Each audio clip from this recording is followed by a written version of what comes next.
Hello everyone, j'espère que vous allez très très bien. Alors nous commençons le cycle lunaire Capricorne avec le premier quartier qui se perfectionne le 27 décembre 2025 à 19h10 heure universelle à 6 degrés du signe. Regarde, la lune, elle se trouve ici. Non, c'est le premier quartier en bélier. Le soleil à 6 degrés, lui aussi. Et ici nous avons un 90 degrés qui forme le premier quartier. Alors, on est bien d'accord, bon, moi je le répète au cas où, mais on est bien d'accord que lorsqu'on est en train d'étudier les événements astrologiques, on n'en reste pas à ah ben le 27, il ne s'est rien passé, ou si je n'ai pas fait ce qu'il fallait faire le 27. Non, messieurs, mesdames, là, on est en train d'essayer de travailler avec l'astrologie avec un regard plus ample et plus réaliste, parce que franchement, la vie, même si c'est ce qu'on veut nous faire croire avec cette société d'accélération et de mentalité micro-ondes. Non, la vie n'est pas accélération. Ok, oui, il y a des situations à saisir et c'est vrai qu'il y a des moments où le instant opportun convient, mais ce n'est pas, disons que, la façon de faire de manière générale, non? Donc là, on est... Bon, moi, je travaille avec le cycle métonique lunaire, comme tu sais bien. Si tu ne sais pas encore de quoi je parle, parce qu'il y a des fois où vous me dites, mais pourquoi tu dis comme tu sais bien? Moi, je ne savais pas. Bon, parce que tu n'avais pas écouté les capsules antérieurement. Désolé. À partir de maintenant, je vais te dire toujours, comme tu sais ou tu ne le sais peut-être pas. Je travaille avec le cycle métonique lunaire. Le cycle métonique lunaire est beaucoup plus intéressant parce que au lieu de nous donner une semaine d'écart entre une phase et l'autre, nous donne 9 mois d'écart entre une phase ou l'autre. Au lieu de nous donner un mois pour manifester quoi que ce soit, nous donne 3 ans pour manifester. Et là, on est dans des temps beaucoup plus intéressants. 3 ans correspondent à un transit de Saturne dans un signe. Parce que bon, ça aussi, je te l'ai raconté dans les leçons du dossier Saturne, mais il y a un petit swing très intéressant entre la Lune et Saturne à bien des niveaux. Mais restons concentrés sur le calendrier lunaire de la saison Capricorne. Donc nous ne sommes pas dans ah bah c'est un premier quartier, bah, il fallait la prise d'initiative active et moi j'ai rien fait ni le 27 ni le 28 ni le 29. Non, nous entrons dans une phase d'un cycle qui a démarré, tiens-toi bien, en mars 2025. Nous avons eu une nouvelle lune le 29 mars 2025 à 9 degrés bélier. Et là a démarré un cycle de 36 mois, avec différentes étapes bien sûr, de type bélier.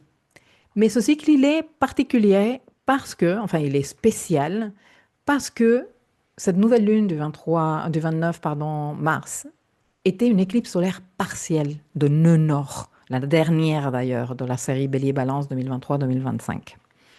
Et à l'époque de la nouvelle lune, je vais te raconter, hein, je te rappelle un petit peu tout ça. Peut-être que tu te souviens parce que tu es au taquet de l'astrologie, mais si tu ne te souviens pas, je te le rappelle. Nous avions Mercure et Vénus en train de rétrograder tous les deux en même temps, dans quasiment les mêmes degrés du zodiaque. Dans le thème de cette éclipse solaire partielle, Vénus était rétrograde à 28 degrés Poisson, en quadruple conjonction à Saturne, nœud nord et Neptune. Donc nous avions un amas planétaire dans les derniers degrés Poisson avec la Vénus rétrograde, le Neptune à 29 degrés. Mercure, dans ce même thème, il était à 0 degré Bélier, lui rétrograde aussi. Les 0 degrés Bélier étant un point ultra puissamment activé depuis fin 2024 et où nous nous préparons pour avoir une conjonction inédite Saturne-Neptune en février de l'année qui arrive. Et Mars, qui était le dispositeur de cette lunaison, eh bien lui, il était en réception mutuelle avec la Lune, parce que la Lune, elle était en bélier, bien sûr, et Mars, il était en cancer. Et Mars, à l'époque, il était out of bounds, en train de démarrer un nouveau cycle en cancer, comme métadieu cancer. Il se trouvait d'ailleurs dans ce thème de cette lunaison à 22 degrés cancer. Pile, regarde, où se trouve Jupiter rétrograde dans le thème de ce premier quartier.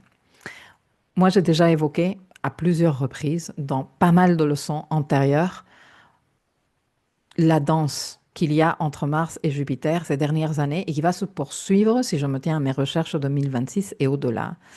Mars représente l'effet dynamisant, Jupiter est l'effet expansif. Avec toutes les rétrogradations que nous avions en cours lors de l'éclipse qui a démarré ce cycle auquel appartient ce premier quartier, cette éclipse solaire a certainement déclenché des processus de ralentissement, d'introspection et de reconsidération importantes dans chacun de nous. À l'époque aussi, ça s'est à considérer dans la compréhension de quoi que ce soit que tu sois en train de vivre autour de ce premier quartier en bélier. À l'époque, donc je suis en train de parler de fin mars 2025, concrètement le 23 mars 2025, nous avons eu un Venus Star Point, c'est-à-dire une conjonction Vénus-Soleil à 2 degrés bélier.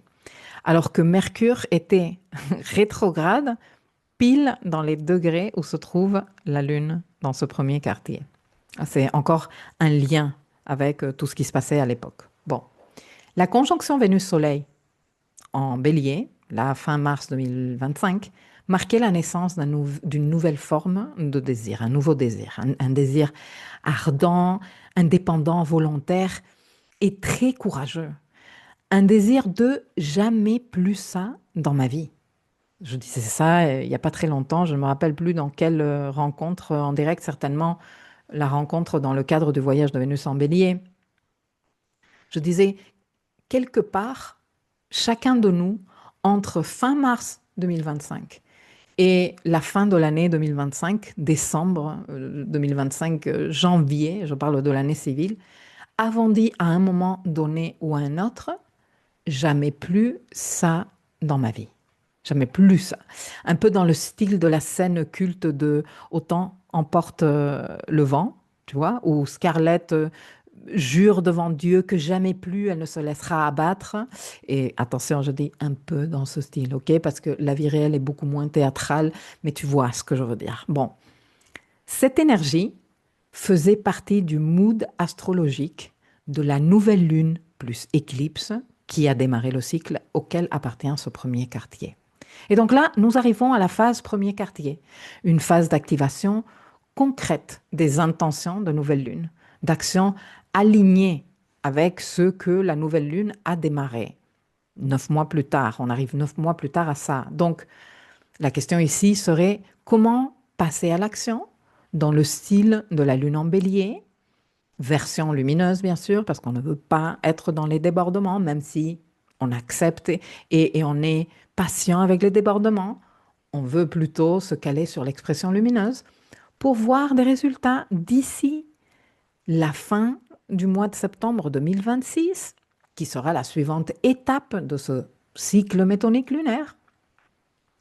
Dans ce très important secteur bélier de nos roues, et je dis très important parce que entre le moment du premier quartier, 27 décembre, et le moment de la pleine lune, 26 septembre, je ne sais pas si j'ai dit 27 septembre, j'aurais dû dire 27 décembre, comme tu vois, dans le moment du premier quartier, 27 décembre, et le moment de la pleine lune de ce même cycle, qui sera donc le 26 septembre 2026, entre ces deux points dans le temps, nous avons la méga conjonction Saturne-Neptune à 0 degré bélier.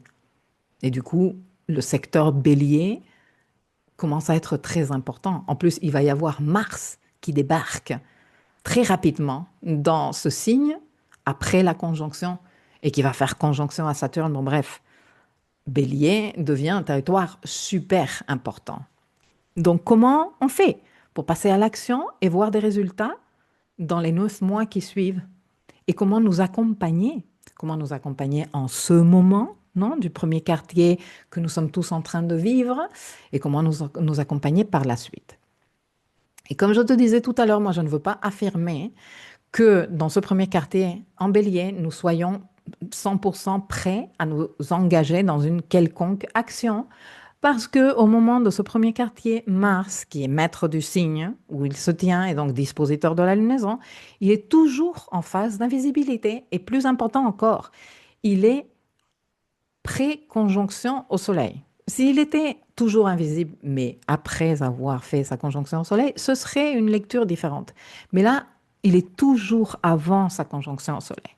Alors c'est vrai qu'il est en Capricorne et qu'il est donc exalté, mais il est toujours dans cette démarche d'identifier ce qui il lui faut lâcher parce que ce n'est plus vrai, parce que ça ne va pas lui servir pour la suite. Les armes à déposer, les combats à arrêter et accepter avec humilité que voilà, qu'il n'y a plus moyen de faire ça et que tout ça ne lui servira pas pour la suite et l'encombrera plutôt. Donc nous arrivons ici à une phase de mise en tension. Et donc cette énergie martienne qui est en retrait, en cours de redéfinition. Donc un premier quartier qui ne valide pas nécessairement une action extérieure franche. Mais par contre, mais par contre, il peut marquer un seuil ou une étape de clarification de la volonté. Enfin, j'ai dit il peut, mais c'est carrément ça. Et c'est pour ça que j'ai appelé ce premier quartier désarmer avant d'agir. Parce que c'est ça que nous sommes en train de faire. Regarde. Lors de l'éclipse du 29 mars 2025, que nous avions Vénus en Poisson en conjonction avec Saturne, Neptune, le nœud nord, que nous étions en train de... Vénus était rétrograde, en train de faire le deuil de certains idéaux, un tri dans nos valeurs, en train de vivre certaines désillusions. Mercure, il était rétrograde lui aussi, en bélier. Donc on n'était pas clair sur certaines ambitions, certains objectifs. Mars, il était en cancer, il était lui aussi en mutation et un nouveau cycle démarrait, mais on était en baby Mars en cancer, ok? Et il y a eu cette éclipse. Et comme toute éclipse, hein, parce que ça, toute éclipse le fait, celle-ci est venue éclipser quoi? Eh bien, un mode opératoire ou une identité, une suridentification, une énergie masculine excessive, une façon de faire et de s'affirmer, tout ça parce que c'était une éclipse solaire et c'était une éclipse de nœud nord. Il y avait le nœud nord était du côté de l'éclipse, même si le nœud nord n'était pas en bélier, on va en parler là maintenant. Mais donc il y a un message d'apprentissage et d'assimilation dans le processus qu'a démarré cette éclipse. Mais en plus, c'était une éclipse partielle. Hein, c'était pas une éclipse totale, c'était pas une éclipse annulaire, c'était une éclipse partielle. Donc, il ne s'agissait pas de, ou il ne s'agit pas plutôt, parce qu'on est toujours dans le cycle, de revoir entièrement une certaine expression yang, mais juste en partie. OK? Maintenant, lors de cette éclipse, le nœud nord était déjà entré en Poisson. Il était d'ailleurs en conjonction à Neptune, à Vénus rétrograde et à Saturne. Donc c'était un nœud nord tout jeune parce qu'il était en début de transit. Et c'est un nœud nord qui, lors de cette éclipse, est venu magnifier l'importance du travail à accomplir en Poisson. Donc dans tout le processus lunaire qui a démarré fin mars 2025, l'emplacement du nœud nord en Poisson nous disait ici, le travail que vous êtes en train de faire tous en Poisson pour ce processus lunaire qui démarre est très important. Neptune était à 29 degrés Poisson comme il l'est toujours. Hein. Mais Neptune, ça fait des mois qu'il traîne à 29 degrés Poisson. Et ce caractère fleur bleue par rapport à nos rêves que nous avons tous travaillé au cours de cette année 2025, un caractère qui nous empêche vraiment de matérialiser ces rêves. Donc ça, c'est quelque chose que nous avons travaillé. Vénus était rétrograde, mais post-conjonction au Soleil, elle avait déjà fait sa conjonction au Soleil, et donc en clarification intérieure avec cette intention de désir. Et Saturne, merci Saturne, en Poisson, lui aussi, dans les derniers degrés Poisson, comme il l'est maintenant. Bon, il est un peu avant, mais avec toute sa disposition de nous livrer les leçons de maturité pour arrêter de jouer comme des enfants et commencer à prendre nos rêves avec sérieux, avec responsabilité et avec grand engagement. Mais rends-toi compte qu'à l'époque, on avait tellement de pain sur la planche. Déjà l'éclipse, hein, il faut intégrer cette dimension. L'amas planétaire en Poisson, qui n'est pas une énergie facile à saisir. Le fait que Vénus et que Mercure ils étaient tous les deux rétrogrades, que Mars il était en début de son cycle avec le Soleil. Les choses ont bien changé dans les 9 mois suivants. Là, on est 9 mois après dans ce premier quartier. Et donc, ce premier quartier vient remettre un peu de feu à tout ça après un long processus de maturation, alors que nous avons déjà complété la phase de descente dans le voyage de Vénus. Vénus, elle est au moment de ce premier quartier, elle aussi, en phase inframonde, mais la phase de descente, elle a été déjà accomplie. Notre désir a été déjà dépouillé de ce qui le dénaturait. Elle aussi, elle est pré-conjonction au Soleil, ok? Elle aussi, elle est en train de se préparer pour cette transmutation. Et tout ça alors que Jupiter arrive au point exact où se trouvait Mars à l'époque, non? Et vient mettre son énergie expansive là-dessus. Donc pour moi, ce premier quartier nous dit l'action que tu entreprennes par rapport à ce dossier devrait honorer la lucidité et la maturité que tu as été capable d'acquérir au cours des 9 derniers mois. Donc, c'est un premier pas, mais de conscience. C'est un premier pas de conscience, même si on n'est pas encore prêt à agir dans la 3D, dans la matière, parce que le Mars invisible, en pré-conjonction au Soleil, hein, l'action, elle est quelque part différée, où on a une invitation à ne pas tant agir là-dehors, et plus à engager une posture intérieure ferme, de cesser de nous investir dans ce qui nous détourne de ce qui a de la vraie valeur pour nous. Donc, c'est un premier quartier pour observer où l'énergie est en train de fuiter encore et couper court à ces fuites. Identifier les combats qui sont totalement obsolètes. Renoncer consciemment à certaines stratégies d'usure, déposer d'anciennes armures. Mais surtout, moi, le point que je trouve le plus important, c'est celui de clarifier ce que nous ne pourrons plus faire et retirer ou identifier comment retirer consciemment cette force de ce qui ne mérite plus d'être porté, parce que c'est cette clarté qui va nous aider par la suite à rester disciplinés, focus et à avoir les ressources disponibles pour nous investir dans ce qui a de la vraie valeur pour nous. Donc, nous sommes en train de préparer quelque part une action pour quelque chose qui sera plus juste un peu plus tard, quand Mars aura retrouvé sa visibilité et sa direction. Ça ne saurait tarder, hein, encore 2 petits mois et demi.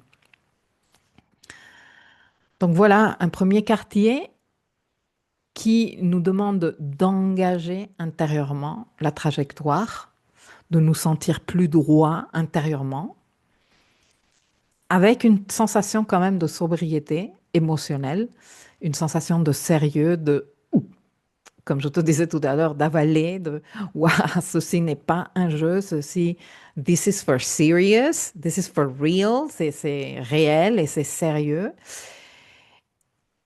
Et ce n'est pas vraiment un moment de forcer un passage, mais de clarifier intérieurement pour que, comme je te dis, quand arrive le moment de pleine lune, nous soyons déjà en train de récolter des résultats. Là, oui, ok?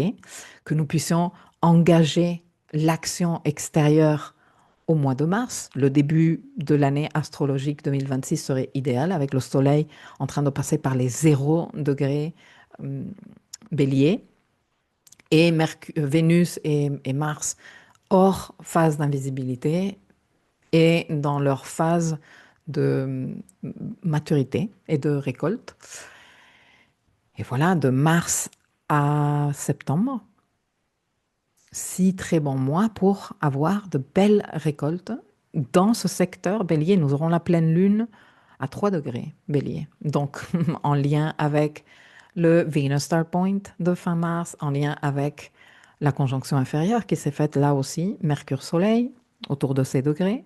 Bref, voilà ce que j'ai à te dire sur ce premier quartier. J'espère que cette information t'aura été d'utilité et je te dis à la suite pour parler de la pleine lune en Cancer.